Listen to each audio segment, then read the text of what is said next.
TNPSC மற்றும் dead தேர்வுக்கான அறிவியல் 7ஆம் வகுப்பு பருவம் 2 அலகு 5 முக்கிய 30 வினாக்களை காண்போம். உயிரினங்களின் அடிப்படை அமைப்பு மற்றும் செயல்பாட்டு அலகு எது? விடை செல்.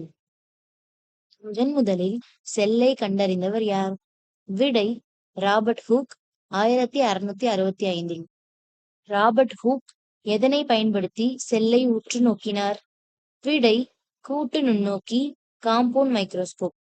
ராபர்ட் ஹூக் தான் கண்டறிந்த செல்களுக்கு என்ன பெயரிட்டார்? விடை செல்லுலா. லத்தீன் மொழியில் சிறிய அறை என்று பொருள்.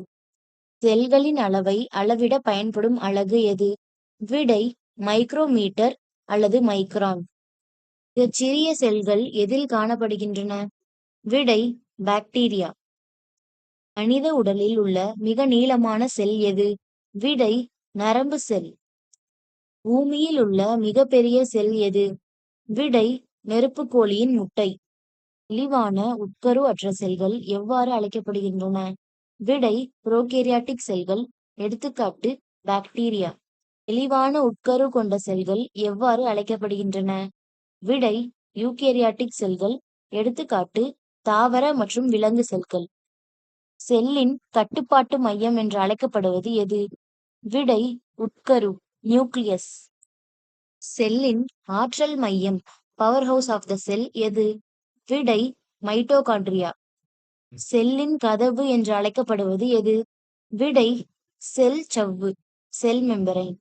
தாவர செல்லுக்கு மட்டும் உரிய பாதுகாப்பு மற்றும் உறுதி தரும் அடுக்கு எது? விடை செல் சுவர். தாவர செல் சுவரில் உள்ள முக்கிய பொருள் எது? விடை செல்லுலோஸ். செல்லின் உணவு தொழிற்சாலை என்று அழைக்கப்படுவது எது? விடை பசு கணிகம் குளோரோபிளாஸ்ட். செல்லின் சேமிப்பு கிடங்கு என்று அழைக்கப்படுபவை எவை? விடை நுண்குமிழ்கள் வாஸ்குலோஸ். விலங்கு செல்லில் மட்டும் காணப்படும் செல் பிரிதலுக்கு உதவும் உறுப்பு எது? விடை சென்ட்ரியோல்கள். செல்லுக்குள்ளே இருக்கும் கூழ் போன்ற திரவம் எது? விடை சைட்டோபிளாசம். உட்கருவை சுற்றி இருக்கும் திரவம் எவ்வாறு அழைக்கப்படுகிறது?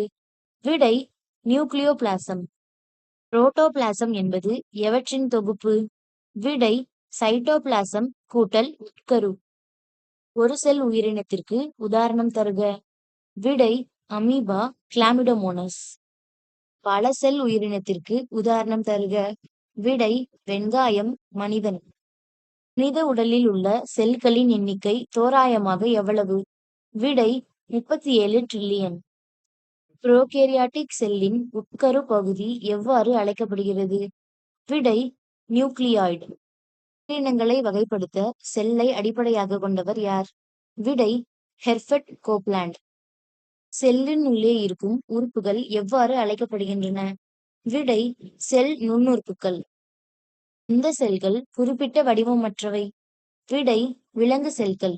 செல் சுவர் இல்லாததால். தாவர செல்களில் உள்ள நுண்குமிழ்கள் எவ்வாறு இருக்கும்? விடை அளவில் பெரியதாக இருக்கும். விலங்கு செல்களில் பசுங்கணிகம் இருக்குமா? விடை இருக்காது. விலங்குகள் சொந்தமாக உணவு தயாரிக்க முடியாது.